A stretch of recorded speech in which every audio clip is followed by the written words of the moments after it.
நாம ரொம்ப நாளா எதிர்பார்த்துட்டு இருந்த ஜனநாயகம் மூவி நாளைக்கு ரிலீஸ் ஆகாது. எனக்கும் ரொம்ப வருத்தமா இருக்குது. நாளைக்கு காலைல போய் படத்த பார்த்துட்டு, சரி ரிவ்யூ போட்டுறலாம் அப்படின்னு நினைச்சிட்டு வெயிட் பண்ணிட்டு இருந்தேன்.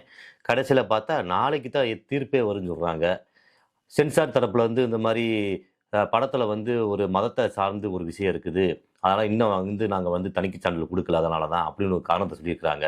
நாளைக்கு காலையில 10 மணிக்கு மேல தான் தீர்ப்பே சொல்லேன்ட்டு இருக்காங்க. ஆக மொத்தத்துல நாளைக்கு படம் ரிலீஸ் ஆகாது. ஆனா, அதுக்காக நடிகர் சங்கத்துல நடிகர்கள் நெறைய பேர் சப்போர்ட் பண்ணியிருக்காங்க. டைரக்டர் கார்த்தி சுப்புராஜ், வெங்கட் பிரபு, ஜெயம் ரவி அவங்க எல்லாருமே ஒரு சப்போர்ட்ங்கிறது நெறைய வந்திருக்குது. காங்கிரஸ் தலைவர் ராகுல் காந்தி வேற இதுக்காக ரொம்ப சப்போர்ட் பண்ணியிருக்கிறாரு. ஆனா, இத வச்சு ஒரு அரசியல். ஏன் இப்படி? இதே மாரி பராசக்தியில ஏதாச்சும் ஒண்ணு பண்ணலாம்ல? ஏன் பண்ணல?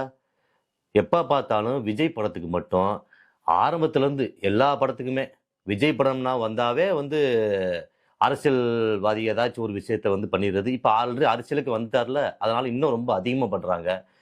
நம்ம எதிர்பார்க்குற படம் ஆக மொத்தத்துல விஜய் படம் என்னைக்கு வந்தாலும் சரி, அது இப்ப இல்ல, அடுத்த மாசம் வந்தா கூட, அன்னைக்கு எல்லாத்துக்கும் பிளாஸ்ட் பிளாஸ்ட் தான்.